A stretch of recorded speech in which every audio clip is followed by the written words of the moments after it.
En Afrique de l'Ouest, près de 164 millions de personnes sont en âge de travailler, soit environ la moitié de la population. L'accès à un travail décent est un droit pour tous. Cependant, ce droit n'est pas toujours respecté. 15% de la population sous-régionale est handicapée. Le BIT estime que 70 à 80% des personnes handicapées n'ont pas d'emploi. Et la Banque mondiale estime que 20% des personnes les plus pauvres au monde sont les personnes handicapées. Pourtant, la Convention internationale relative aux droits des personnes handicapées a été ratifiée par la plupart des pays ouest-africains. Il faut que la Convention devienne une réalité. Il faut que les articles qui concernent l'emploi des personnes handicapées deviennent une réalité sur le terrain.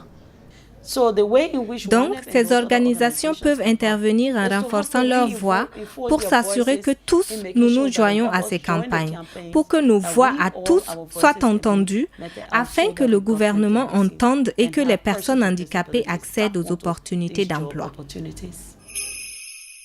Pour permettre l'application, il suffit d'avoir un peu plus de volonté et de faire, selon les moyens dont on dispose, de faire ce qui peut permettre aux personnes handicapées d'être intégrées à la société sans grande difficulté. C'est des gens qui ont des compétences. Vraiment, il y a de bons exemples qui sont même à leur 3e prêt. C'est un agent qu'on doit encourager, un agent qu'on doit aider à aller de l'avant. Bandjougou a pu s'ériger évidemment comme sportif d'élite au niveau national. Et ça fait notre fierté. Ousseynou, il rend service à de tierces personnes. Nombreux ceux qui viennent le voir pour qu'ils décantent leur situation. Par leur travail de salariés ou de micro-entrepreneurs, les personnes handicapées sont de véritables acteurs économiques qu'on doit encourager, à qui on doit faire confiance.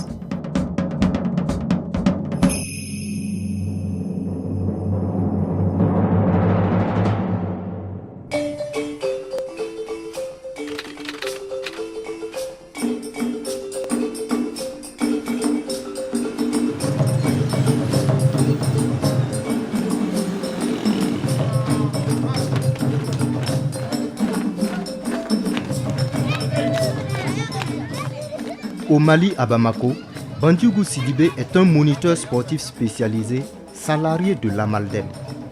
Reconnu pour ses compétences sportives et pédagogiques, il exerce sa fonction avec beaucoup de sérieux.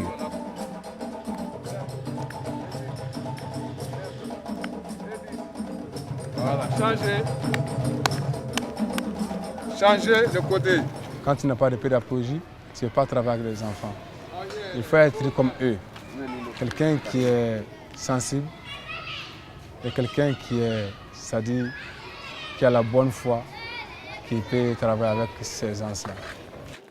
En tant qu'encadreur sportif, c'est l'un des meilleurs, pas à la Mali musulmane, mais au Mali aujourd'hui. Tout le monde le reconnaît. Parce qu'ils ne sont pas nombreux ceux qui font du sport adapté. Issu d'une famille de 9 enfants, Bandjougou habite au domicile paternel avec sa femme et leur bébé. Né avec une déficience intellectuelle, il est lui-même un enfant de l'Amaldem. C'est à travers les propositions d'activités éducatives, sportives, culturelles, qu'effectivement Bandjougou est ce qu'il est actuellement. Nous avons très vite compris qu'il avait des penchants pour certaines de ses activités telles que le sport. C'est l'équipe de Bandjougou qui a rapporté pour la première fois une médaille olympique au niveau national. Et au moment où il amenait ces médailles d'or, il n'y avait qu'un seul athlète malien, un boxeur du nom de Sunkalou, qui avait rapporté une seule médaille olympique en 1960. Pour Bandjougou, bien plus qu'un loisir, le sport est une activité salariée qui lui apporte aussi une reconnaissance sociale. Ousseynou Gueye est un cordonnier sénégalais qui vit à Kolda en Casamance. Autodidacte et compétent, il a aussi été formé et est désormais cordonnier orthopédiste employé à l'hôpital de Kolda. Il a pu apprendre à confectionner des appareils. Donc aujourd'hui, il n'est pas seulement cordonnier, mais actuellement, il fait partie de la famille des orthopédistes.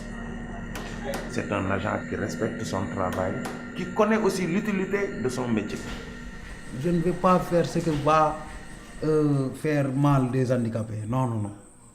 À l'aise. À Cotonou, au Bénin, Lynn est depuis plus de 10 ans standardiste au ministère en charge de la famille. Formé et familiarisé à son poste de travail, sa compétence et ses qualités sont reconnues de tous. Pour faciliter ses déplacements entre son domicile et son bureau, elle se fait déposer chaque jour par le même moto-taxi. Elle avait une volonté, celle de montrer qu'elle pouvait faire le travail. Et ce que j'ai remarqué aussi, c'est qu'elle ne se trompe pas sur les touches. En toute chose, vouloir, c'est pouvoir. Il suffit maintenant, c'est à défaut maintenant de vu qu'on te montre là où c'est telle touche et ça se passe bien. À l'époque, j'avais voulu avoir au sein du personnel du ministère une personne handicapée et dans le même temps inviter les autres ministères à en faire autant. Et Lynn avait postulé, on l'avait recrutée et elle le faisait bien. Madame Lynn, elle est au standard, elle passe bien. Donc les communications, lorsque vous demandez la ligne, ça se passe naturellement bien, de façon efficace. Depuis qu'elle est à ce poste, d'autres personnes avec une incapacité visuelle ont été formées dans son service. Avant une semaine déjà, j'ai commencé à manipuler l'appareil.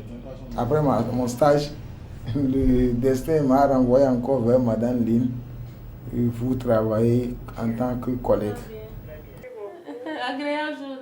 À chaque fois qu'on recrute des gens, des aveugles au niveau donc des autres ministères ou qu'il y a donc des stagiaires, ces stagiaires-là passent par Madame Lynn qui les forme de façon pratique. Tout comme Bandiougou, Ousseynou et Lynn, de nombreuses personnes handicapées ont les aptitudes et la volonté de travailler dans le secteur public ou le secteur privé. Qualifications et compétences ne leur font pas défaut, bien au contraire. Quelles que soient vos qualifications, c'est simplement à cause de cette cicatrice que certains qualifient de handicap. Ce que bien sûr nous ne considérons pas comme étant un handicap. Le handicap, c'est l'environnement lui-même qui ne crée pas l'espace et les opportunités pour nous. Alors que les gens nous considèrent comme le problème. Nous nous disons que le problème, ce n'est pas nous. Le problème, c'est l'environnement. Le problème, c'est la manière dont les gens pensent. Le problème, c'est la manière dont les gens se comportent envers nous. C'est ça le handicap.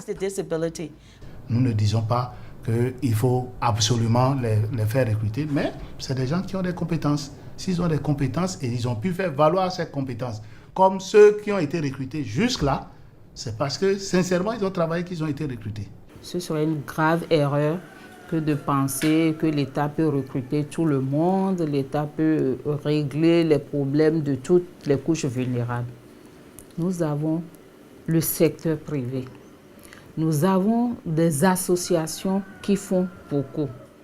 Travailler, c'est un droit pour tous. Qu'on leur donne leur chance pour qu'ils puissent produire et être utiles à leur communauté.